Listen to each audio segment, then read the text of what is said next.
afectivos, para que sepan. Están ustedes viendo al doctor Luis Madrid Perosa. Él es médico psiquiatra, es psicoterapeuta. ¿Y cuántos años como profesor? Yo estuve 24 años dando la cátedra de psicopatología y semiología psiquiátrica en los posgrados de psiquiatría y psicología clínica de la Universidad Central de Venezuela. Imagínense ustedes, toda la vida de la mayoría de la gente que nos está viendo. Ahora bien, bienvenido. Y la primera pregunta es, ¿por qué se interesó por algo tan desagradable como son los torturadores y la tortura? Fíjate, Napoleón, no es que tenga un interés particular por este tema. Sin embargo, como profesor de psicopatología durante tantos años en la universidad, estuve como fuente o referencia para muchos estudiantes, inclusive para muchos colegas, de ciertos temas muy particulares que no se debaten o se discuten en los congresos o inclusive en los posgrados con mucha frecuencia, ¿no? Entonces siempre, bueno, debatíamos sobre temas relacionados con síntomas o enfermedades muy particulares, como delirios megalomaníacos de algunas personas, o la sensación o la convicción de estar muerto, o personas con delirios nihilistas, de no existencia, o delirios de negación, personas con patologías sexuales o parafilias muy particulares, personas con trastornos de personalidad muy particular también, donde pudiéramos observar lo que llamamos trastornos de personalidad del clúster B, que es donde están los narcisistas, los psicópatas o los disociales o antisociales, como se llaman ahora, el trastorno histriónico, histérico de la personalidad y el trastorno borderline, ¿no? Entonces son como entidades que, aunque la frecuencia o la incidencia en la población es bastante baja, normalmente el impacto que ellos pueden generar en la población es sumamente alto. Un caso emblemático, por ejemplo, de una estructura patológica mente narcisista es el caso de Hitler, con una megalomanía delirante muy importante. Y fíjate todo el impacto que tuvo sobre la historia y la humanidad, inclusive de todo el mundo, ¿no? No hay parte del mundo donde no se sepa de los estragos que hizo Adolf Hitler en la comunidad judía, en ciertas partes de la población y gran parte de Europa, inclusive de América, ¿no? Entonces, siempre he tenido como un particular interés por estas patologías que tienen poca incidencia, que es lo que se llaman ahora en medicina patologías o enfermedades poco frecuentes o enfermedades raras. He tenido como un interés muy particular sobre esto, pero particularmente en el área que me compete, que es la psiquiatría y la psicopatología. Pero hay carreras o posiciones o gente conocida, mucha, que es narcisista hasta el nivel de la enfermedad y han llegado a puestos fundamentales y muy importantes, ¿no? Por supuesto, fíjate que cuando nosotros indagamos un poco la información o la data que tenemos sobre trastornos de personalidad narcisista, podemos encontrar que muchas personas pueden llegar a lograr cierto impacto social, cultural e histórico.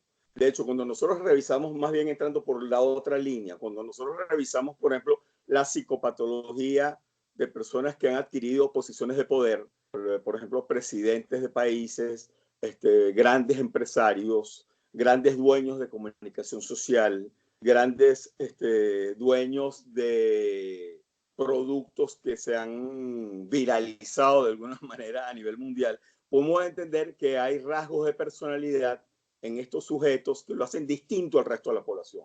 Yo siempre, cuando doy algún tipo de charla haciendo referencia a esto, siempre decimos, para tú ser presidente de un país o llegar a ser director de una institución que tenga una infraestructura gigantesca, donde se muevan millones de dólares o millones de, bueno, de valores, ya sean propiedades también, no puedes ser normal. O sea, tiene que haber algo que te diferencie del resto de la población para tú llegar a esa posición. Entonces ahí podemos ver como dos instancias. Los trastornos de personalidad, que generalmente pertenecen a este clúster o grupo, que son el grupo de los narcisistas, los psicopáticos o disociales, borderline e histriónico. Entonces, sí lo podemos ver en muchas personas célebres que han adquirido posiciones de poder, pero por otro lado también podemos ver algunas veces posiciones un poco más psicóticas de personas que pudieran inclusive estar colindando con la pérdida del juicio y la realidad. Por ejemplo, la gente que tiene megalomanía delirante. Por ejemplo, Hitler, sabemos que tuvo durante un periodo de tiempo esta idea delirante de crear una raza aria, de que eran superiores, de que había que exterminar parte de la población, y eso por supuesto obedecía a una parte delirante de él, un núcleo delirante muy bien delimitado, porque así como sabemos que Hitler tenía periodos en que perdía un poco el control con su efusividad cuando daba sus discursos, que podemos observar perfectamente en YouTube o en grabaciones que están registradas, también sabemos que él tenía periodos de mucha calma, de mucha sensatez, de mucha coherencia, donde lograba articular ideas para lograr el objetivo, el fin que él quería, y que no eran como muy alocadas, por utilizar un término coloquial, no eran muy alocadas, no eran muy desorganizadas como para que no se pudieran cumplir. Entonces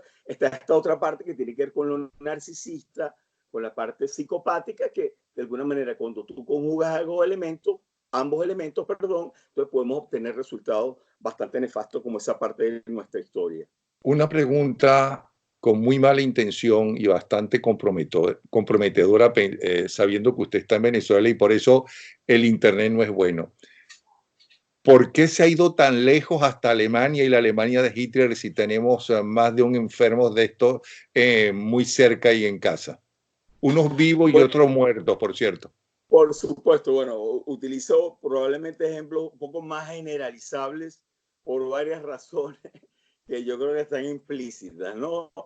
Una de ellas, bueno, ejemplos que todo el mundo pueda conocer y pueda identificar. Y segundo, elementos de la cual podemos hacer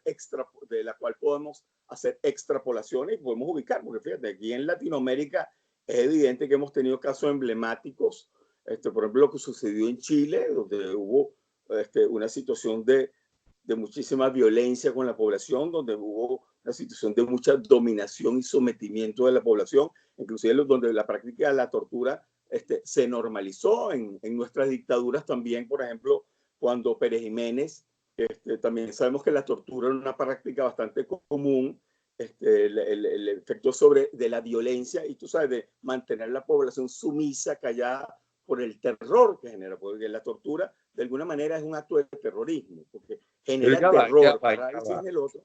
Se fue hasta Pérez Jiménez, que quedó como un niño de pecho en cuanto a tortura frente a Castro, por ejemplo, o frente a Maduro y Chávez Frías.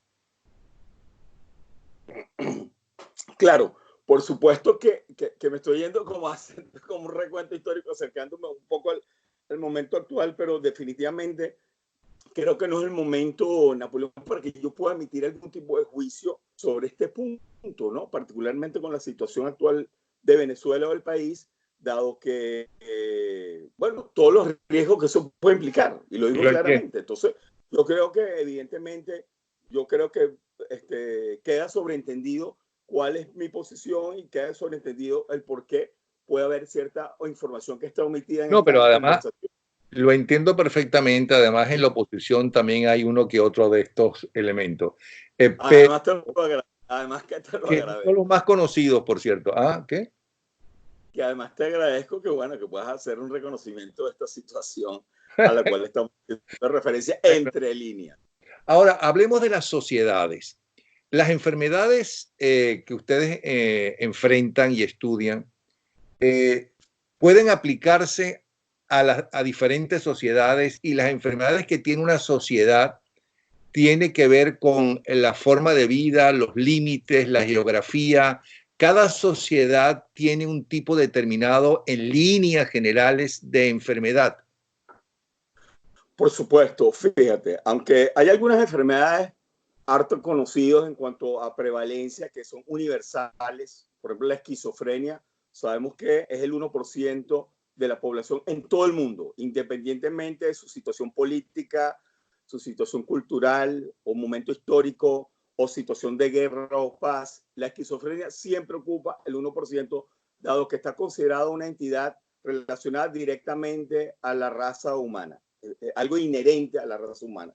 Sin embargo, sabemos que hay otros trastornos, por ejemplo, los trastornos afectivos, donde están los problemas de ansiedad o trastornos de ansiedad, la depresión, en cualquiera de sus formas, incluyendo la melancolía, donde tenemos las reacciones desadaptativas del individuo, ya sea con síntomas de ansiedad, de depresión, algunas reacciones psicóticas agudas, donde el individuo puede salirse de la realidad momentáneamente, y algunos trastornos neurovegetativos como el insomnio, problemas psicosomáticos, problemas sexuales, de funcionalismo sexual, quiero decir, problemas a nivel del apetito o de la conducta alimentaria, pueden sí estar correlacionadas directamente con la situación que esté viviendo la población en ese momento. Entonces, sí sabemos que hay entidades que están relacionadas. Por ejemplo, el suicidio, que es una conducta bastante temida por nosotros los psiquiatras y que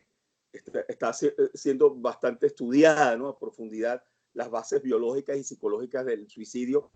Sabemos que hay, por ejemplo, poblaciones cuando hay situaciones de crisis alimentaria, de crisis de adquisición de elementos básicos o servicios básicos para el sujeto, situaciones donde hay una religión predominante radical, por ejemplo, religiones muy radicales, donde se habla más, por ejemplo, del demonio que de Dios, donde todo es un castigo, donde todo hay un temor a las deidades. Sabemos que son poblaciones mucho más susceptibles al suicidio, a tener este tipo de conducta, inclusive a cuadros de depresión, que pueden ir desde episodios depresivos muy severos, con todos los síntomas que tiene una depresión mayor, hasta lo que llamamos una distimia, que es una depresión leve pero permanente. El individuo tiene una sensación permanente de desesperanza, de que las cosas van a seguir mal, de que no hay mucho que hacer, de que esperemos como que ocurra un milagro o que ocurra algo impredecible o algo que no está considerado dentro de las posibilidades. Entonces, la gente entra como en este estado de los tres sentimientos que llamamos no digeribles, de incertidumbre, de suspicacia o de desconfianza, y la otra es la de desesperanza, que son tres sentimientos que la psiquis le cuesta mucho digerir. Entonces, por supuesto, una sociedad, una situación cultural, política muy particular de un país que esté sometido, por ejemplo, a una estrés inescapable, a una situación de violencia anárquica global, donde hay dobles mensajes, se dice que está ocurriendo una cosa, pero salimos a la calle y vemos otra, donde el individuo está permanentemente recluyéndose cada vez más en una burbuja que soporta cada vez más menos la presión del entorno. Por supuesto que vamos a ver mucho más patología a nivel afectivo, ya sean depresiones, trastornos de ansiedad y las consecuencias nefastas que esto puede traer, como complicaciones como el abuso de sustancias, el suicidio, las enfermedades psicosomáticas, inclusive problemas médicos somáticos que no los asociamos a psiquiatría, como son infartos de miocardio, accidentes o eventos cerebrovasculares, inclusive el cáncer. Por ejemplo, hablando de personas que están sometidos a estrés prolongado, inclusive estudios, por ejemplo, el estudio que se hizo de el efecto Lucifer, que se hizo hace muchos años, se logró demostrar que víctimas, por ejemplo, víctimas de tortura, con los años tenían 4 veces más probabilidades de desarrollar cáncer que la población general. Entonces, vemos el embate que puede traer estos sentimientos o el impacto que puede tener una estructura social, política, económica sobre la psiquis y sobre el cuerpo también. Y los venezolanos, porque es obvio que está hablando de Venezuela, aunque no la mencione, la sociedad venezolana, ¿cómo puede esa persona que nos está viendo suavizar el efecto negativo de todo lo que le ha tocado vivir y de lo que está sufriendo? Fíjate, nosotros habitualmente vemos en nuestra consulta que el venezolano ha recurrido a ciertos mecanismos para sobrevivir o sobrellevar un poco la situación de este ambiente psicopatologizante, ¿no?, de la mente. Y entonces podemos ver que los venezolanos de alguna manera han recurrido a algunos mecanismos que a niveles muy bajos pueden ser adaptativos, pero a niveles un poco más altos o de manera permanente pudiéramos estar ya hablando de mecanismos patológicos de defensa o de sobrevivencia, ¿no? Entonces, podemos ver, por ejemplo, que hay muchos mecanismos fóbicos. El venezolano vive con muchísimo miedo, por ejemplo, a la noche, a salir a la calle, a estar en sitios que no conoce. Lo que antes era una aventura, salir a conocer un sitio que yo nunca había visto, ahora resulta una situación amenazante. Por ejemplo, las figuras de seguridad, autoridad, donde tú te podías respaldar antes, ahora representan en situación más bien como amenazante. Entonces, el individuo ha ido desarrollando como una especie de mecanismo fóbico para defenderse frente a esta adversidad o este mundo desconocido, peligroso, que me genera cierto miedo, ¿no? Los otros mecanismos que ha adquirido el venezolano son los mecanismos paranoides. Entonces también está la cosa paranoide que tiene que ver con el otro, con la relación interpersonal. Entonces, el venezolano ha adquirido una suerte de paranoia adaptativa donde, bueno, yo primero tengo que aplicar el filtro, el escaneo de que tú no representas realmente un peligro para mí, que no vienes con malas intenciones, que no tienes el impulso a hacerme daño o de apropiarte algo mío o dañar algo de mi propiedad o de mi familia o inclusive de mi integridad personal. Entonces, hay como estas cosas de que siempre tengo que desconfiar del otro. Inclusive hemos visto familias, comunidades de vecinos, compañeros de trabajo, de la universidad, donde no se confían unos de otros, porque siempre está la cosa de que puede ser que venga con alguna mala intención. El otro mecanismo que vemos con mucha frecuencia son los mecanismos disociativos. Los venezolanos, entonces, tú vas a ver una suerte de compulsión a meterse en cuestiones religiosas, a practicar algún deporte en particular, a meterse compulsivamente en las redes, meterse compulsivamente, por ejemplo, a ver series. Entonces tú ves que la persona ve 6, 8 capítulos de manera continua, que eventualmente puede ser normal o esperado, ¿no? Aunque no me gusta el término normal, los psiquiatras no nos gusta mucho esa palabra, ¿no? Pero puede ser habitual. Pero cuando comienza a hacerse sucesivo, tú estás viendo ya que la persona entonces está cayendo en una situación compulsiva, que lo que hace es disociarlo de la realidad, como meterse en una burbuja que lo haga descansar o relajarse por un rato. El otro mecanismo que te va a sonar un poco contradictorio o controversial son los mecanismos depresivos. Muchos venezolanos caen en un estado como de depresión o de letargo o de no poder resolver su vida o perder la motivación, tener lo que llamamos lasitud, comenzar a postergar o procrastinar permanentemente y abandonar sus responsabilidades habituales. Y lo que podemos ver es que en el fondo subyace una especie de depresión que hace que el individuo tenga que ser atendido por los demás. O sea, yo no poder ir a mi trabajo, al no poder resolver mis situaciones cotidianas o cumplir con mis responsabilidades, inclusive con las cosas que me traen ganancia personal, me veo como obligado a ser mantenido, a ser auxiliado o que mis necesidades básicas sean resueltas por otra persona. Y eso es un mecanismo depresivo que estamos viendo con mucha frecuencia. Por ejemplo, la gente que depende de una remesa, la gente que depende de que otra persona lo ayude, la gente que depende, por ejemplo, de que te den una migaja de algo como para poder sobrevivir. Cuando tú indagas en el fondo esta persona tiene síntomas o elementos que pueden asomar claramente que hay una depresión. Y para terminar, los quintos mecanismos que estamos viendo un poco en el venezolano para sobrevivir ante esta situación tan avasallante y peligrosa psíquicamente para el individuo, hasta físicamente también, pero desde lo psicológico, son los mecanismos psicopáticos, ¿no? Entonces, muchas personas han optado por hacer un pase del acto transgresor para poder sobrevivir. Es decir, por ejemplo, tú oyes con mucha frecuencia, y esto no es una recomendación de un psiquiatra, uno oye con mucha frecuencia, por ejemplo, de gente que dice, mira, después de las 6 de la tarde yo no me detengo en semáforo en rojo. Entonces, por ejemplo, estás transgrediendo una norma, pero también la gente lo dice que eso como un mecanismo de defensa, porque si yo me paro en un semáforo a las 6, a las 7, a las 8 de la noche, puedo ser víctima inmediatamente de un secuestro, de un asalto, del abordaje de delincuentes, ¿no? Entonces, las transgresiones, el pagar sobornos, el tener listo el dinero. Fíjate, yo he escuchado en consulta a personas que tienen en su carro ya el dinero que van a pagar si es detenido por las autoridades o si es asaltado por algún delincuente. Ya la persona tiene qué es lo que voy a entregar. Tengo el perolito, que en Venezuela todo el mundo sabe lo que es un perolito. El perolito es un celular de bajo costo, generalmente viejo, que ya está bastante usado, y que cuando me toquen el vidrio o me quieran robar mi celular o quieran hurgar en mi celular el contenido, voy a entregar este, ¿no? Entonces la gente tiene como ese plan B un poco psicopático, porque al final terminas transgrediendo normas, ponerte la flecha, el semáforo, no cumplir con las leyes, pagar sobornos, extorsionar, hacer este tipo de cosas como una medida de sobrevivencia. Mosca, reitero, no es una recomendación del psiquiatra de esto, sino que es lo que estamos observando. Ahora, tú me preguntas qué recomendamos a los individuos. Lo primero es concientizar.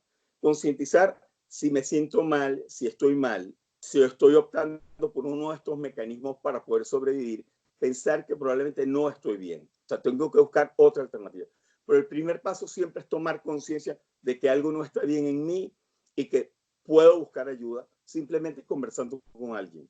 O puedo buscar ayuda profesional si la cosa ya es un poco más intensa, ¿no? Lo otro que le recomendamos a la gente, Napoleón, es no aislarse. Hay una tendencia aquí en Venezuela, para que sepa, de que todo el mundo está creando como su micromundo en su casa. Todo el mundo se reúne ahora en las casas, en los apartamentos. Hay cada vez menos salidas a la calle, a espacios públicos, a sitios al aire libre, lo cual, por supuesto, trae muchísimo impacto por el impacto de la insalubridad que esto genera, tanto físico como psicológicamente para el individuo, pero también el impacto social, porque va aislando cada vez más al individuo. Entonces, nosotros recomendamos no aislarse, salir y hacer eventos en grupo social con personas que probablemente te puedan aportar cosas positivas al aire libre. Hay una tendencia a quedarse encerrado. Entonces, vayan a parques, bueno, horarios que no representen ningún peligro, o cuando te sientas más seguro, o sitios donde te puedas sentir un poco más protegido o menos vulnerable. Entonces, pero reúnete con otras personas, socializa, tomar sol, salir al aire libre, ver vegetación, ver niños jugando, ver mascotas, ver otras personas, encontrarse con personas que probablemente tenías meses o años que no veía. Eso para nosotros representa un elemento de salubridad. Lo otro que recomendamos con bastante particularidad es evitar situaciones de estrés. Huye del estrés. Todo lo que te incomode, te moleste, te genere esa cosa desagradable que llamamos disforia, esa sensación de malestar que te produce el rechazo, huye de ahí, elimina eso. Igualmente con las personas tóxicas. Hay personas o grupos que son tóxicos, que permanentemente están hablando de lo negativo, permanentemente, compulsivamente de lo negativo. Esa gente huye de esa gente. Eso es lo que llamamos vampiros emocionales, ¿no? Entonces, huir de esas personas, huir de estos grupos. Si está un grupo de WhatsApp donde solamente se hablan de desgracia, de problemas negativos, de problemas y no de soluciones, porque hay grupos donde prácticamente lo que se hacen son denuncias y denuncias y denuncias, pero no ves ningún rastro de solución, de opción o de algún mensaje positivo, alguna frase célebre que te pueda aliviar un poco la atención. Huye de ahí, salte de ahí, porque eso realmente no es saludable, ¿no? Lo otro, por supuesto, es relacionarte afectivamente de manera positiva con los demás. Si te conectas con la rabia, con el odio, con esta cosa negativa de odiar al otro, revisa a ver qué está pasando contigo. Probablemente tienes elementos de depresión o se te están moviendo frustraciones que están allí y estás proyectándolo en personas que no son. Vincularte sanamente con tu familia, con los amigos, retomar conexiones con las personas que están. Fíjate que el venezolano está muy pendiente en este momento de tres cosas: de lo que no tiene, de los que no están y de lo que no hay. Entonces, yo le digo a las personas, ok, es verdad, tampoco nos vamos a disociar de la realidad, pero todavía hay gente aquí en Venezuela, Napoleón. Entonces, vamos a conectarnos con los que están, vamos a visitar los que están, vamos a salir, así seamos 2 o 3 personas, vamos a reunirnos con los que están. Y los que no están, bueno, están estos medios como el que estamos usando ahorita, como el Skype o las redes sociales o el FaceTime o cualquiera del el mismo WhatsApp que ahora lo permite. Bueno, utilizarlo para conectar con los que no están, pero también tenemos que reunirnos con los que están. Lo otro, con lo que hay. Tenemos que disfrutar lo que tenemos, lo que tenemos a mano, lo que sí tenemos. Es imposible que no tengamos nada a mano, Napoleón. Entonces, vamos a inclusive anotarlo, hacer el ejercicio de anotar qué sí tengo en mi vida en este momento. Tengo mi familia, tengo mi trabajo, por ejemplo, o tengo mi mascota, tengo mi alimento, tengo cómo vestirme, tengo vecinos agradables, cuáles son los agradables, o no. Entonces, vamos a hacer una lista de lo que sí tengo y por supuesto de lo que no tengo también. Entonces, resguardarnos en la lista de las cosas que sí tengo. Y lo otro es las cosas por venir.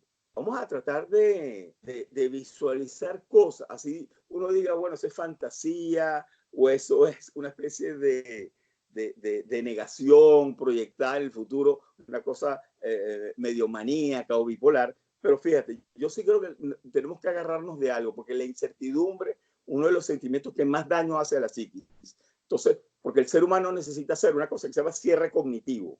Cuando nosotros estamos ante una situación de pérdida, o una situación de amenaza o peligro, o una situación de injusticia o traición, nosotros necesitamos de alguna manera cerrar ese proceso. Entonces, por ejemplo, ante una pérdida se hace un proceso de duelo, de la fase de negación, impacto, shock y negación, la fase de ira, la fase de negociación, la fase de tristeza y luego la fase de aceptación. Y así con los diferentes sentimientos tenemos mecanismos para elaborar y cerrar cognitivamente el proceso.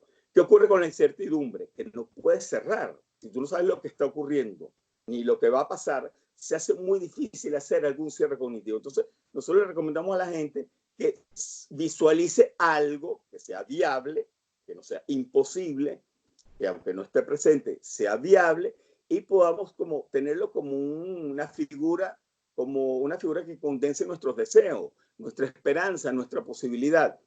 Y si dentro de 2 semanas hay que cambiarlo, la cambiamos.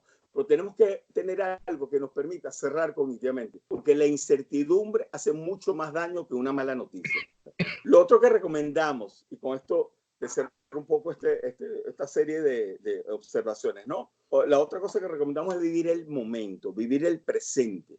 El venezolano en este momento se encuentra en una situación donde está resolviendo permanentemente situaciones básicas. La comida de hoy, lo que vamos a comer hoy, la medicina que me voy a tomar hoy, el poder transportarme a la universidad, al colegio, a mi trabajo, a mi casa, inclusive se ha vuelto todo una odisea. Y entonces el individuo vive permanentemente resolviendo situaciones, que yo creo que además es una política que puede estar instaurada desde arriba y que mantiene al venezolano permanentemente resolviendo. Por ejemplo, en este instante está el tema de la gasolina. Tú vas a las bombas de gasolina y ves gente como que se va a acabar el mundo, ¿no? Haciendo cola por lo de la gasolina, cuando sabemos que esto ha ocurrido antes. Ahorita dan otra explicación.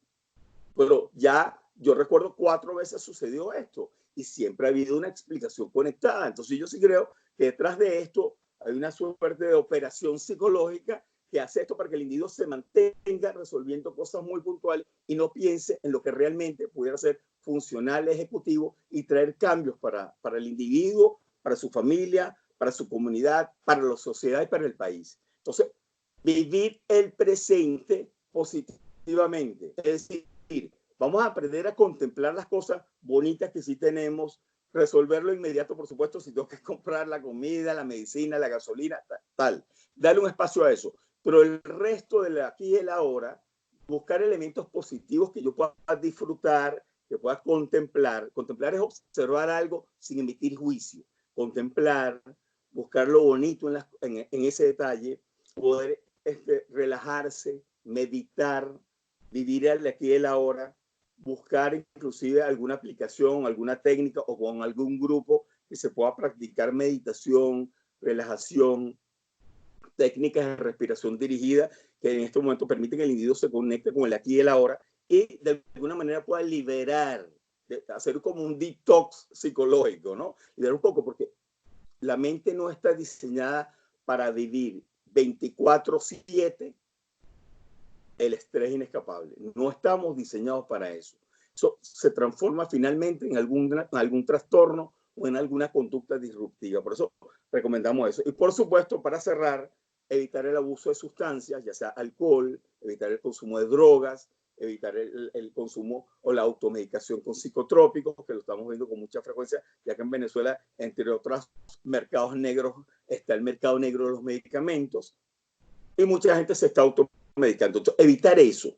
Y por último, buscar ayuda profesional. Si tú ves que realmente no puedes, no toleras la situación, sientes que vas en caída libre emocionalmente, ya sea con una depresión o un trastorno de ansiedad que cada vez se vuelve peor, o tú sientes que de alguna manera te vienen ideas negativas a la mente, ya sea de desesperanza, de muerte, de hacer daño, de hacerte daño a ti o a los tuyos, de que no hay nada que hacer, busca ayuda profesional, porque siempre, Napoleón, siempre, esto te va a sonar un poco así, tú sabes, medio hippie, medio New Age, pero fíjate, todo es impermanente en el universo, todo, absolutamente todo. Lo que pasa es que a veces nosotros somos los que paralizamos las cosas. Nosotros hacemos que las cosas se queden un tiempo más, porque todo inevitablemente cambia, ¿no? Pero a veces hacemos cosas para que las cosas permanezcan un tiempo más y no favorecer que las cosas ocurran como deberían ocurrir. Entonces, sí recomendamos a las personas de alguna manera evitar sustancias psicotrópicas, buscar de alguna manera ayuda profesional si ves que está estancado y paralizado y por supuesto tener la actitud positiva en la medida de lo que se pueda. Siempre en la mente tiene un espacio, que es lo que llamamos la reserva cognitiva, la reserva afectiva, que es para experimentar elementos placenteros y que ahorita el venezolano lo tiene como en el sótano, en el último sótano allá en nuestra mente, ¿no? Ahora, si tuviera todo esto que acaba de decir apasionante y sumamente interesante y enriquecedor para todo lo que le estamos viendo, tanto los que viven en Venezuela como los que estamos afuera del país y queremos regresar, y fuera un trabajo que está haciendo para sus alumnos, que está escribiendo, ¿cómo llamaría este capítulo? Las enfermedades psicológicas del venezolano de hoy y cómo solucionarlas, o cómo se llamaría todo esto que nos acaba de decir. Bueno, todo lo que yo lo denominaría un mal momento para Venezuela. Un mal momento, porque fíjate, la palabra un mal momento para Venezuela contempla dos elementos No, fundamentales. ya va. Pero no lo digo, lo que acabamos de escuchar de usted es un buen momento para uno, porque primero habló, no sé si se llama enfermedad o no, y no sé cómo se llama en Venezuela, porque en Venezuela nosotros somos pacientes, en los Estados Unidos somos clientes, ¿no? En Venezuela usted está recomendando no utilizar sustancias psicotrópicas. En Estados Unidos lo que recomiendan, ¿no? Que enferman a la gente y hasta la matan. Caso, por ejemplo, de gente famosa como Michael Jackson o como Elvis Presley, es darles pastillas a todo el mundo. Yo creo que para mí, ustedes, los médicos venezolanos, son humanos y nosotros somos gente que ustedes quieren ayudar y no sacarnos el dinero a como de lugar, que es muy diferente. De hecho, muchísima gente en Venezuela que yo conozco, en Estados Unidos, americanos y no americanos, se iban cuando podían a Venezuela, justamente cuando tenían alguna enfermedad o algo de eso, por la atención, por esas cosas. ¿Cómo llamaría la primera parte? Es decir, la enfermedad psicosomática del venezolano de hoy, o eso no es enfermedad o no se llama así y no es psicosomática. Lo digo para titular yo bien cuando esté anunciando el espacio. Por supuesto, fíjate, Napoleón, yo le haría como más prevalencia al ambiente. O sea, yo diría más bien que estamos en un ambiente o un entorno psicopatologizante en Venezuela. Yo le daría como más prevalencia a eso y que precisamente el sufrimiento del venezolano o el malestar que tiene el venezolano, porque no hay que ser psiquiatra ni psicólogo. ¿Psicopatologizante? Psicopatologizante. Patologizante, sí. Es decir, que conlleva a la patología mental, ¿ok? Es un ambiente que promueve la enfermedad mental o en el mejor de los casos promueve una parálisis psíquica en el individuo. Ok, aclarado este punto, quiero ir para lo personal. Yo lo llamaría así porque resulta que el sufrimiento del venezolano, el malestar psíquico, ya sea desde lo reactivo normal, esperable, hasta la enfermedad mental, ¿ok? Es producto de este ambiente o este entorno psicopatologizante que hay en Venezuela. Entonces yo le daría como más prevalencia al ambiente que es el que está generando esto y que el venezolano con su malestar, ya sea adaptativo o no, o su enfermedad, es una consecuencia de este ambiente, ¿no? Ahora, quiero hacer una acotación, fíjate, nosotros los psiquiatras y los psicoterapeutas no estamos en contra de la medicación. Nosotros lo que promovemos es un uso racional de los medicamentos. En Sí, Estados Unidos sabemos que la medicina se practica con protocolos muy rígidos, ¿entiendes? Por este tema de las demandas, de los seguros, de las empresas farmacéuticas, que de alguna manera influyen mucho en las decisiones que toma el médico en Estados Unidos. En Latinoamérica tenemos un poco más de flexibilidad, aunque nosotros nos regimos también por protocolos, por medicina basada en la evidencia, por medicina basada en lo científico, lo demostrativo y en medicaciones que estén aprobadas por nuestros agentes reguladores, desde los internacionales hasta los locales. Nosotros lo que recomendamos es que no exista automedicación, que la persona no se automedique, porque si bien en Estados Unidos hay una regulación muy estricta para adquirir medicamentos de uso psiquiátrico, en Venezuela no. Fíjate que en Venezuela solamente, por ejemplo, los ansiolíticos y las píldoras para dormir o los tratamientos para dormir, que son los inductores de sueño, son los únicos que están regidos por el récipe, ¿ok? Lo que son antidepresivos, antipsicóticos, reguladores del humor, estabilizadores del ánimo, todo lo demás tú lo puedes adquirir sin récipe. Entonces, por supuesto, ante un ambiente como este más flexible, nosotros lo que recomendamos es que el individuo no se automedique, ya sea por recomendación de la vecina, de la tía que tomó una vez esa pastilla o de la esposa que también está bajo tratamiento. No, busque asesoramiento, porque estos medicamentos bien indicados, con criterio, traen mucho más beneficio. De hecho, nosotros sabemos que hay un nivel de malestar cuando un paciente nos consulta, un cliente. Ese término cliente viene de Rogers, que estableció un poco dentro del marco psicoterapéutico, era mejor hablar de cliente. Sin embargo, nosotros desde el punto de vista de lo psiquiátrico, que es una especialidad médica, seguimos hablando de paciente. Pero bueno, es un tema de debate realmente entre los especialistas, ¿no? Pero es un término más rogeriano. Entonces, fíjate, lo que nosotros recomendamos es buscar el asesoramiento para eso, porque nosotros sabemos que, por ejemplo, yo que soy psicoterapeuta también, hay un nivel de sufrimiento que puede ser severo o grave, moderado, severo o grave, que cuando tú lo tienes no vas a poder tener acceso a la psicoterapia. La psicoterapia no entra, no va a producir modificaciones porque la perturbación psíquica o emocional es tan intensa que el paciente, a través del diálogo que se da en la psicoterapia, no es capaz de asimilar, introyectar, inclusive modificar, digerir inclusive la información o lo que se maneja dentro de la psicoterapia, y más bien puede generarle como mucha más angustia o perturbación. Entonces, hay un nivel donde hay que medicar, y una vez que el paciente se estabiliza y baja el nivel a un nivel moderado leve, entonces ahí entra la psicoterapia y por supuesto es la que va a producir un efecto más transformador de manera definitiva en el sujeto. Por eso quiero hacer como esta acotación, ¿no? No estamos en contra de la medicación, de hecho, nosotros medicamos con nuestros tratamientos, pero siempre con criterio y con un uso racional, que es como debe ser.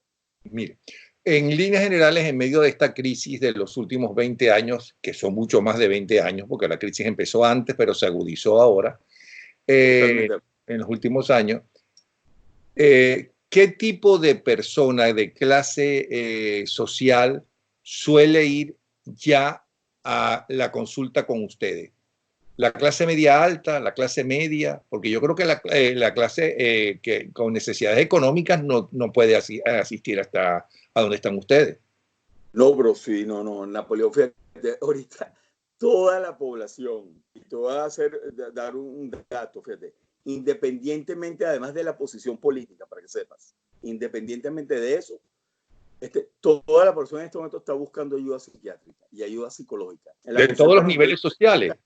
De todos los niveles sociales. Nos está llegando gente, por ejemplo, de niveles altos, niveles políticos altos, tanto de oposición como oficialista, de niveles sociales altos por su estatus económico, de niveles medios, clase media, que es la población como que siempre ha tenido como más flexibilidad para buscar ayuda psiquiátrica y psicológica, pero también de estratos bajos. Yo tengo pacientes, por ejemplo, la mayoría de los psiquiatras tenemos como una cuota, los que trabajamos en privado, por supuesto, tenemos como una cuota social. Yo la tengo en mi consulta. Tengo una cuota, un porcentaje de pacientes que son de bajos recursos, que pueden pagar una pequeña parte de lo que vale la consulta, Y es así como la alianza, esta cosa compasiva que debemos tener los médicos, que tenemos los médicos, Y de antes, ayudar al prójimo, ¿no? y antes no Sin sé embargo, ahora. también están los hospitales. Sin embargo, Ajá. también, Napoleón, disculpa, porque no quiero dejar fuera esto. Fíjate, la mayoría de los psiquiatras tenemos este espacio como de cuota social donde apoyamos a personas de escasos recursos o que no tienen cómo cubrir totalmente el costo de una consulta. Entonces le damos como una exoneración o le damos un costo más bajo. Hay personas que están recurriendo, por ejemplo, a pagos desde el exterior, pagando su consulta también, porque tienen familiares afuera que sí pueden hacer el aporte económico. Pero también tenemos nosotros esta posición. La mayoría de los psiquiatras y psicólogos en Venezuela tenemos una cuota de acción social. Inclusive las sociedades científicas, la Federación de Psicólogos, la Sociedad Venezolana de Psiquiatría, el Colegio Venezolano de Neuropsicofarmacología, la Asociación Venezolana de Psicoterapia, todos y todas las escuelas psicoterapéuticas tienen programas de atención de bajo costo. Tenemos Psicólogos Sin Fronteras, Médicos Sin Fronteras. O sea, estamos trabajando para esa población. Y los otros son nuestros hospitales. Si bien están totalmente desabastecidos, porque no lo podemos negar, o sea, hay un desabastecimiento total, también los servicios de psiquiatría y psicología están un poco abarrotados, con poco personal, pero también se le está prestando de algún modo algún tipo de apoyo, servicio a esta población vulnerable por su posición económica frente a una situación tan cruel y tan psicopatologizante como es la situación nuestra en Venezuela. Ok, En este hacia eso momento. iba porque tengo entendido que antes inclusive el Estado tenía la posibilidad de que fuera gente completamente gratis a diferentes sectores, no solamente hospitales. Ahora bien, ¿de qué la mayoría de la gente que va a la consulta, de qué se queja? ¿Por qué va? Ok, buena tu pregunta. Fíjate, nosotros estamos viendo un incremento sustancial de ciertas patologías. En primer lugar, tenemos los trastornos de ansiedad. Nosotros no habíamos visto en nuestra consulta tantos pacientes con trastornos de ansiedad como lo que estamos viendo en este momento. En los últimos 5 años ¿Qué se ha es eso? incrementado de manera exponencial. ¿Qué Por es un ejemplo, trastorno trastorno de de pánico, ansiedad? personas con trastorno de pánico, personas con ansiedad generalizada, es decir, con una sensación permanente de que algo malo va a ocurrir, ¿no? Entonces, imagínate vivir 24 horas al día con la sensación de que algo malo va a ocurrir, me voy a enfermar, y que si me enfermo y no tengo seguro, y si me enfermo termino en un hospital que no tenga el abastecimiento, y si no tengo para comprar la comida, y llega un momento donde no puedo enviar a mis hijos al colegio, o sea, el individuo vive permanentemente en una situación que llamamos trastorno de ansiedad generalizada, porque todo lo que ocurre alrededor va a ser impregnado por mi ansiedad. Lo otro son las fobias. Estamos viendo gente con muchas fobias. Fobias a la noche, la nictofobia, fobia a la calle, agorafobia. Estamos viendo gente cada vez más encerrada en su casa con mucho miedo de salir. Y lo vemos con mucha frecuencia. Gente que sale y entonces, por ejemplo, va al teatro y entonces está más pendiente de que termine la obra. Esto te lo digo porque lo oigo en la consulta. Dice, doctor, pero es increíble que voy al cine y voy a ver una obra de teatro y empiezo a ver el reloj. Dios mío, ¿cuándo termina esta obra? Porque se va a hacer de noche, se va a hacer tarde. Y la persona entra en una suerte como de pánico de que termine rápido la cosa para montarse en el carro y salir. O buscar el transporte público y llegar a su casa inmediatamente antes que se haga de noche. Entonces, está la ansiedad generalizada, está el estrés postraumático de Napoleón, que nosotros no lo veíamos con tanta frecuencia antes. El trastorno por estrés postraumático de personas que han sido víctimas de violencia, víctimas de asaltos o de la delincuencia muy violenta, víctimas de torturas, de maltrato, y entonces no está llegando esa población a consulta con más incidencia. El segundo bloque, para hacértelo brevemente, el segundo bloque tiene que ver con la depresión. Estamos viendo en este momento 4 veces más episodios depresivos que hace 15 años, por ejemplo. Se han cuadruplicado los cuadros de depresión, lo cual representa un impacto bastante negativo, porque sabemos que las personas con depresión prácticamente no pueden funcionar bien, no pueden ir al trabajo, no pueden estudiar, no pueden inclusive resolver las cosas cotidianas de su vida, como bañarse, arreglarse, prepararse la comida, autoasistirse, asistir a otros, por ejemplo, si tiene hijos, si tiene algún familiar enfermo, se le hace prácticamente imposible. Entonces, la depresión, el abuso de sustancias, como ya te mencioné, está ahorita cabalgando libremente. Y lo peor es que estamos viendo inicio de consumo de sustancias a muy temprana edad. Estamos viendo niños ya de 11, 12 años que se están iniciando con mucha frecuencia en el consumo de sustancias psicotrópicas de estas ilegales que hay en la calle, ¿no? Y por último, los trastornos de personalidad, Napoleón. Estamos viendo muchos problemas de personalidad narcisistas, psicopáticos, borderline, gente inestable emocionalmente a nivel de su personalidad.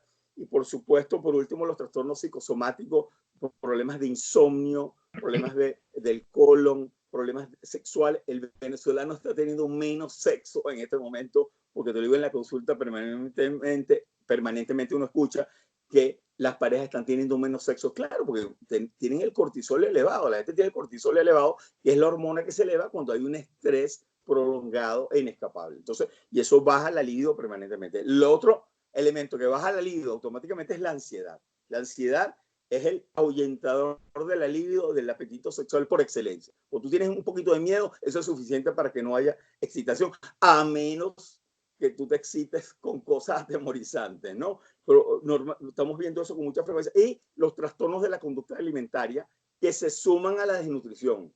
Un problema de desnutrición grave, que puede ser también el sustrato para muchas de estas enfermedades mentales, pero también estamos viendo pacientes con problemas de la conducta alimentaria, ya sea consumo compulsivo de carbohidratos, problemas de obesidad, problemas más bien de pérdida de peso importante por inanición, pero también por anorexia, por culpa y por depresión. Entonces, también estos síntomas también los estamos viendo con mucha frecuencia. Insomnio, por ejemplo, para dormirse, para iniciar el sueño, problemas de que el individuo se despierta durante la noche varias veces, lo que llamamos insomnio de mantenimiento, o el famoso insomnio de despertar precoz, que es que la persona se despierta a las 3, 3 y media de la mañana, que es la que llaman la hora de la muerte, a la hora del demonio, ¿no? Que es las 3:30. Búscalo en internet para que veas. Que va a parecer como una hora relacionada con algo espiritual. No, eso tiene que ver con el cortisol. Es la hora en que las personas se despiertan, luego no pueden dormir porque tienen el cortisol muy elevado. Y por supuesto, vienen a la mente una cantidad de ideas relacionadas con problemas, situaciones que hay que solucionar. Y lo otro, por último, es lo que llamamos el insomnio no reparador. Es decir, la persona duerme sus 8 horas, sus 6, 8 horas habituales, pero al levantarse en la mañana siente que no ha dormido absolutamente nada. Se siente como si se hubiese trasnochado completamente, ¿no? Eso es lo que llamamos insomnio no reparador. Por no reparación, perdón. Entonces el individuo duerme, pero tiene una sensación permanente de que no está durmiendo bien. Y, por supuesto, las consecuencias que el insomnio trae, que es un disfuncionamiento general del sujeto en su vida. Ahora hablemos de ustedes. Yo fui gran amigo de Francisco Herrera Luque, ¿no? Me trataba como un hijo. Y me hablaba de que inclusive ustedes, como ustedes son un pote de basura, es decir, a ustedes le cae toda la basura de todo el mundo. Es más, acuden a ustedes justamente para desahogarse. Entonces, ustedes necesitan cada tanto tiempo ir con un compañero de ustedes, con otro especialista. Eso se ha acentuado en el caso de ustedes a raíz de la crisis, porque evidentemente ustedes están también viviendo la crisis. Y una cosa es decirle a otra y orientar a otra persona sobre las claves para solucionar el problema, y otra cosa muy diferente es que uno mismo se lo haga a sí mismo. ¿Qué está pasando con ustedes? Hace poco tuve una entrevista, disculpen que me ahogué un poquito con el agua. No, veo que te atragantaste más que cuando que te pedí que hablaras de Maduro y de Chávez. Un psicoanalista pudiera interpretar perfectamente lo que acaba de suceder conmigo, ¿no? El terapeuta pudiera interpretarlo perfectamente, ¿no? Un lapsus acuoso. Fíjate, la situación es la siguiente. Sí, yo estoy viendo más colegas en este momento en mi consulta. Por ejemplo, yo me especializo en el área de mi práctica clínica en trastornos afectivos. Todo lo que tenga que ver con problemas o trastornos del estado del ánimo y problemas y trastornos de ansiedad. Esa es mi área fundamental de trabajo. ¿Ok? Y estoy viendo con mucho más frecuencia colegas de otras especialidades, pero también colegas psiquiatras que vienen a la consulta a buscar ayuda psicoterapéutica. Yo tuve la fortuna de formarme como psicoterapeuta, además de psiquiatra, en un posgrado donde nos exigían ir a terapia, donde era normal que el terapeuta fuese a terapia. Entonces, uno tiene su propia psicoterapia, ¿no? O su propio psicoterapeuta. Y yo creo que ese es el deber ser. Cualquier persona que se meta a trabajar en esta área, independientemente de la situación, por ejemplo, que hay ahorita en nuestro país, cualquier persona que esté en esta área de trabajo, en la parte de psicoterapia y trabajar como psiquiatra o psicólogo clínico, debe estar en psicoterapia, o por lo menos debe haber pasado por un proceso de psicoterapia, de manera de, primero, saber qué se siente estar sentado en aquella otra silla, ¿ok?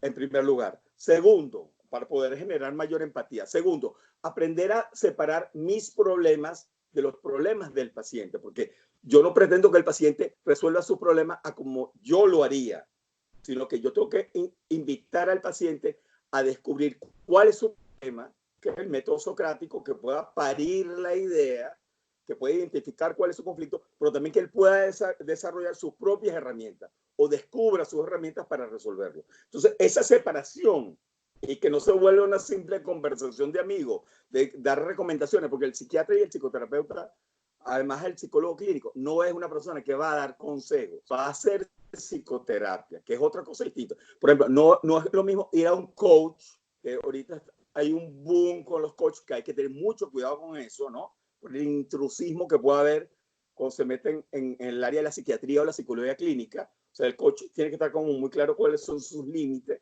¿Ok? Entonces, no es lo mismo eso que ir a un psicoterapeuta certificado o un psiquiatra, un psicólogo clínico certificado, ¿no? Que una persona que supuestamente está entrenada para esto. Entonces, diferenciar lo mío de lo del otro, que pueda mantener. Y lo otro, Napoleón, te iba a decir Nicolás, de Napoleón, lo otro es el que el individuo pueda de alguna manera mantener claro la neutralidad y la objetividad. Fíjate, cuando me llega un paciente con un problema que puede de alguna manera tocar mis conflictos personales o mis prejuicios o mi forma de ver la vida en particular, por supuesto, eso puede mover todo el sistema, lo que llamamos prejuicios o juicios de valor, ¿no? Entonces, obviamente, poder mantener la neutralidad. Por ejemplo, yo tuve el caso de ver pacientes que sufren de pedofilia o son pedófilos, por ejemplo. Mantener la neutralidad y la objetividad frente a un pedófilo, por supuesto, te va a mover el piso, va a mover las columnas fundamentales.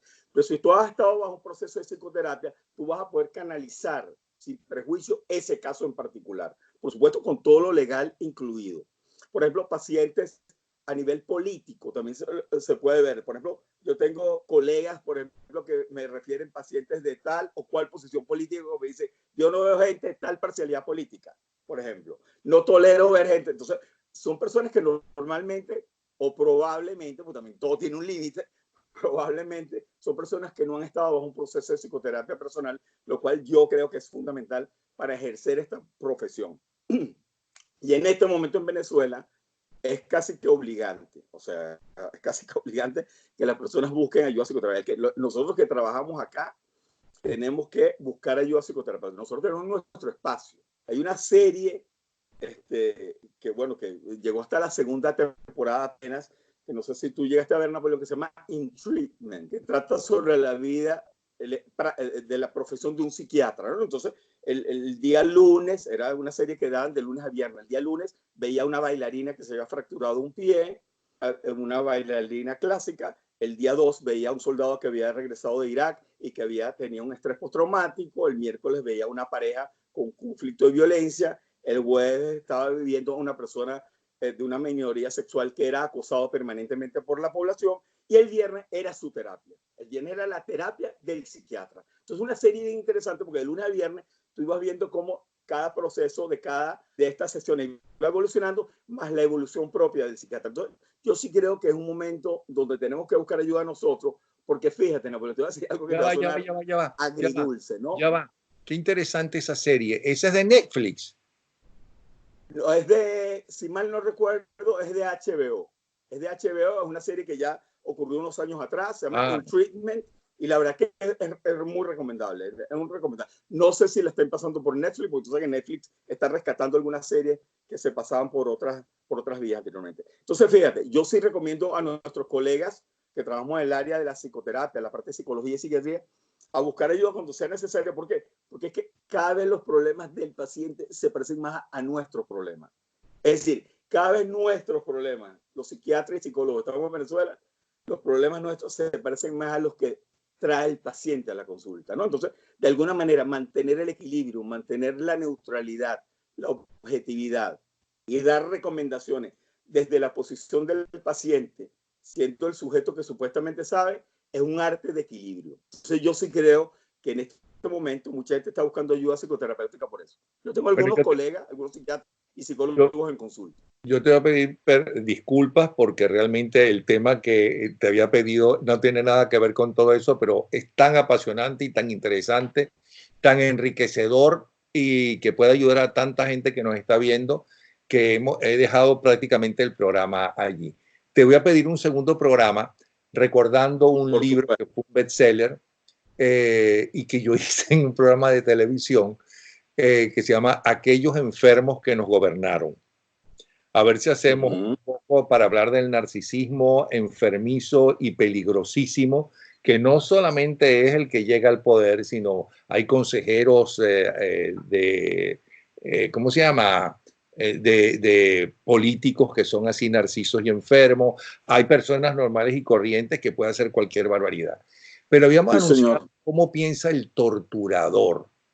¿Por casualidad has tenido alguna vez algún torturador de paciente? Oye, sí, Napoleón, fíjate, yo tuve la posibilidad, he tenido la posibilidad, pues yo ya llevo 30 años de ejercicio en esta profesión y yo he tenido, por supuesto, 30 años que no llega a la consulta de psiquiatra. ¿Y el trabajando desde la torturador, mañana hasta la noche. el torturador se siente mal por torturando o considera que está haciendo un deber a la patria? Depende de su origen, depende del origen de su posición o su rol de torturador, ¿no? El torturador tiene como 4 elementos fundamentales que lo definen, ¿no? Que lo pueden generar. Uno, son los núcleos psicopáticos que todo el mundo tiene dormidos y que pueden emerger ante una situación de contingencia. ¿Ok? 2, pueden haber rasgos o trastornos de personalidad asociados. Entonces, ese es el que nace ya con la predisposición a la maldad, al mal, al daño, a no tener compasión, a no sentir empatía, a no sentir remordimiento y peor aún, a no aprender de la experiencia. El psicópata o el disocial o antisocial normalmente no aprende de la experiencia. Es una persona que está condenada a ser disocial toda su vida, ¿no? Está el tercer grupo, que es lo que nosotros llamamos conducta sociopática o de tortura por modelación de carácter. Recordemos que la personalidad, Napoleón, tiene 2 instancias. Una cosa que llamamos el temperamento, que es lo que se adquiere de manera estructural, que es lo que se adquiere genéticamente de la personalidad, se llama el temperamento, que es lo que se hereda y que configura mi estructura. ¿Ok? Yo nazco de esa manera. Independientemente del entorno, eso se va a expresar de alguna manera. ¿Ok? La parte genética. La otra parte de la personalidad es lo que llamamos el carácter. El carácter es lo que se modula, es lo que se aprende, es lo que se va moldeando con la historia del individuo, con su experiencia, si tuvo traumas en la infancia o tuvo un entorno acogedor, si lo valoraron, si no lo valoraron, si hubo violencia, por ejemplo, parental, si hubo violencia intrafamiliar, si tenía unos padres patológicamente exigentes, por ejemplo. También sabemos que pueden progresar hacia trastornos narcisistas o psicopáticos, ¿no? Entonces, está la tercera parte, que es la estructural, perdón, la caracterial, que es la aprendida. Y la tercera, que tiene que ver con el entorno, Napoleón, la cuarta, perdón. La primera son los núcleos psicopáticos que están dormidos, que tiene todo el mundo para sobrevivir ante una eventualidad. 2, el temperamento, que es lo biológicamente adquirido, genéticamente establecido y que tiene que ver con la estructura.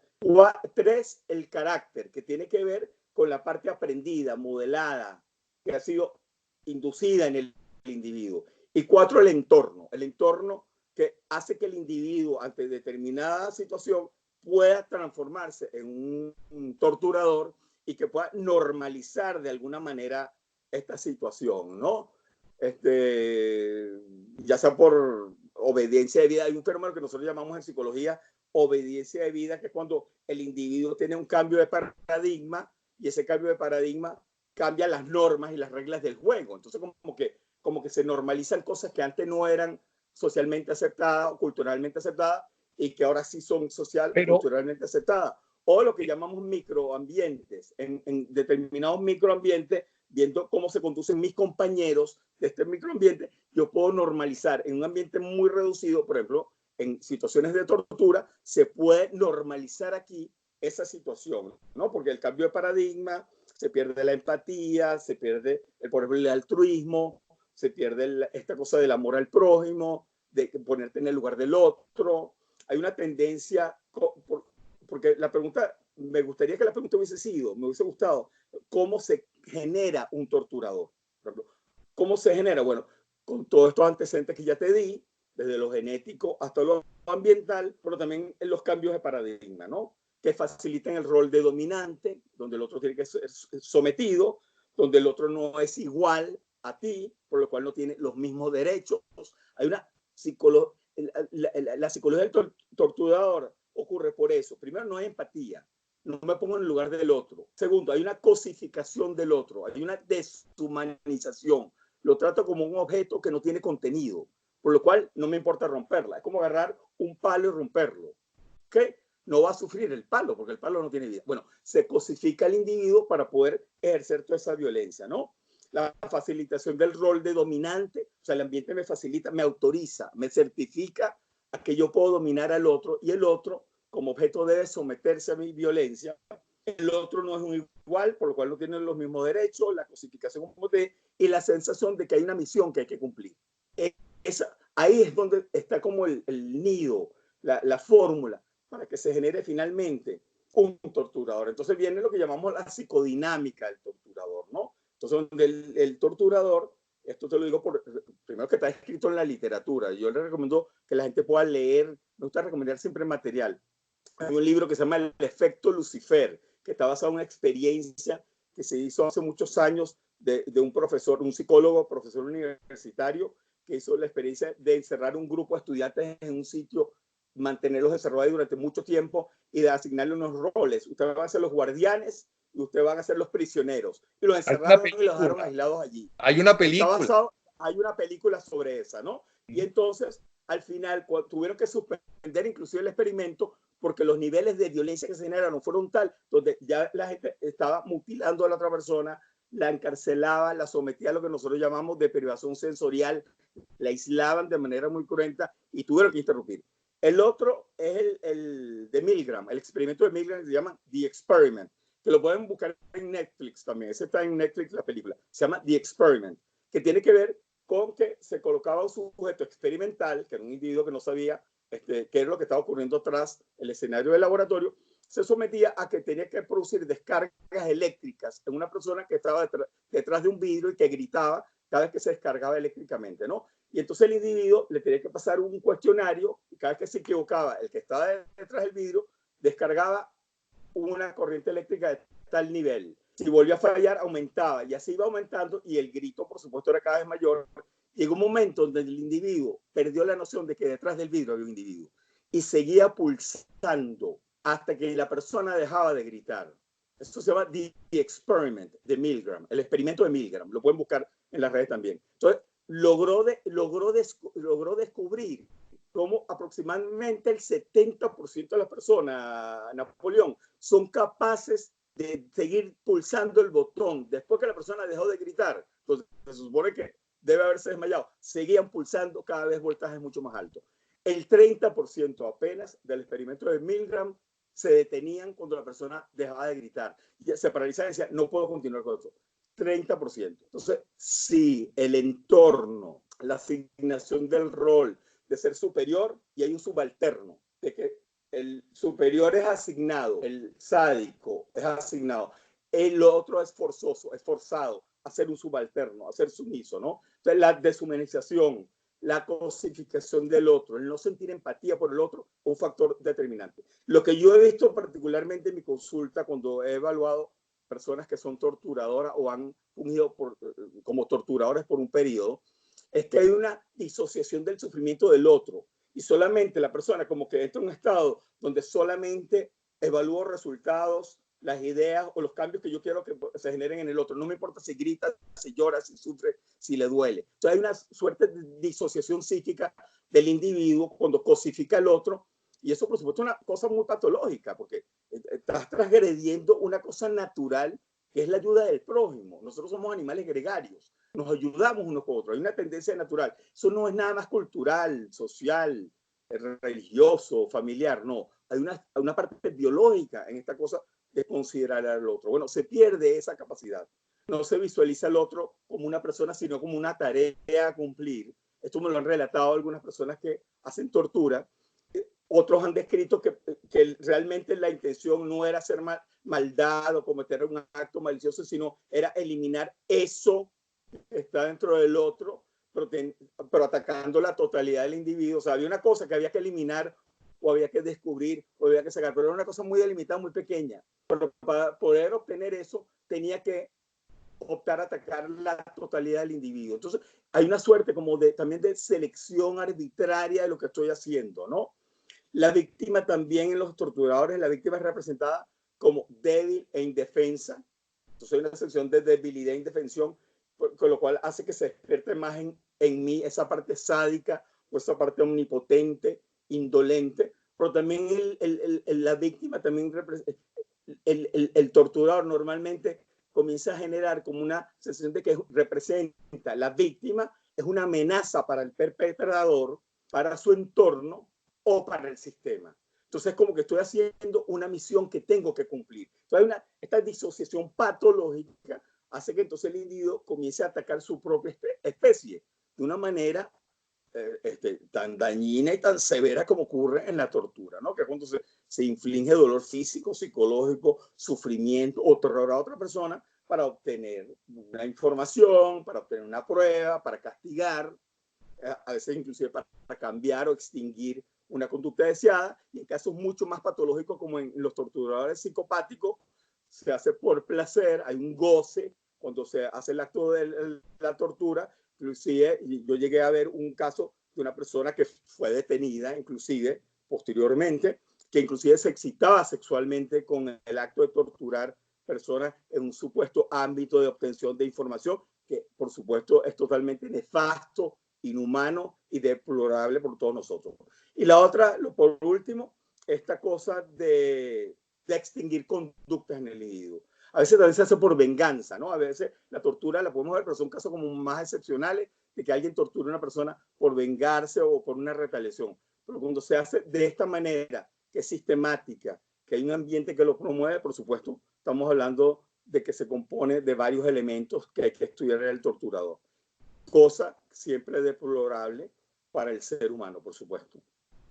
La tortura junto con el secuestro son dos delitos inhumanos, son dos delitos monstruosos, de lo cual, bueno, hemos sido nosotros testigos cuando evaluamos estos casos de secuestradores o de torturadores, donde la falta de empatía, donde la crueldad sin límites, donde la cosificación del otro, y donde inclusive los desenlaces fatales sin ningún tipo de remordimiento pueden estar allí. Por lo cual, por supuesto, uno como psiquiatra y psicoterapeuta, cuando evalúa el caso, obviamente tiene que mantener una neutralidad, la cual lo logramos afortunadamente los que trabajamos en esta área. Sin embargo, sabemos que a nivel social también hay una responsabilidad. Al igual que la pedofilia, la tortura, el secuestro, uno puede entender la psicopatía. Ahora, la psicopatía no es un atenuante, para que se sepa. Los trastornos de personalidad, el clúster B, psicópata y narcisista, eso en ningún país representa un atenuante a la hora de que tú cometas un delito y seas procesado judicialmente. Eso es importante que se sepa, ya sea actualmente o posteriormente. Es importante que eso se sepa. El que tener un trastorno de personalidad no te... sí, porque tú conoces muy bien la diferencia entre el bien y el mal, siendo un psicópata, un torturador o un secuestrador. Lo que no tienes es empatía, pero tú conoces muy bien cuáles son los límites entre lo bueno y lo malo, entre lo adecuado y lo inadecuado. Y ahí es donde entonces la ley debe tomar cartas en el asunto y nosotros como psiquiatras ser simplemente peritos, observadores, evaluadores o emitidores de alguna información en caso de que lo requiramos se requiera en algún proceso judicial. Bueno, yo creo que hemos enriquecido muchísimo a la gente. Creo que ha dado una conversación apasionante. Yo estaría conversando más. Quien no lo cree es la batería de la computadora donde estamos grabando por Skype, ¿no? Que ya está en rojo. Pero, doctor Madrid Peraza, de verdad que Perosa. Ajá. De verdad que fue interesantísimo. Espero que en las próximas semanas poder convencerlo para que sigamos con estos temas que ayudan tanto a la gente a comprender qué es lo que está pasando y qué es lo que nos está pasando también. Muchísimas gracias. Napoleón. No, la verdad que muchísimas gracias a ti. Estamos totalmente disponibles para esta ventana que tú tienes para que la gente se pueda educar, se pueda formar, pueda entender que no están solos, pueda entender que hay cosas que se pueden hacer a pesar de las dificultades. Y bueno, podemos perfectamente, cuando tú quieras hablar sobre psicopatología y poder, que bueno, que estoy haciendo casualmente en estos días una revisión interesante sobre la psicopatología y el poder, y que de alguna manera pudiéramos debatir perfectamente. Ese puede ser el con tu segundo excelente programa. forma de entrevistar. Ese puede ser el segundo programa. No se preste mucho porque yo soy muy abusador y le puedo sacar varios programas. Pero Okay, esto de no la te preocupes. psicopatología y el poder. Fíjate, cuando es un tema, Napoleón, cuando es un tema que está dentro de mi área de trabajo, de mi área de investigación, de verdad que para mí es un honor, para mí es emocionante poder compartir la información. Por supuesto, periodistas como tú, del nivel tuyo, con una proyección tan importante, que representan el lado positivo de los venezolanos. Yo estoy totalmente a la orden para compartirlo en un espacio como este, el cual tú representas y el cual tú llevas de manera tan adecuada. Qué bueno y qué Mil buen regalo gracias. de Navidad para todos nosotros. Un abrazo, ¿sí? Seguro que sí, esperemos. Hasta luego.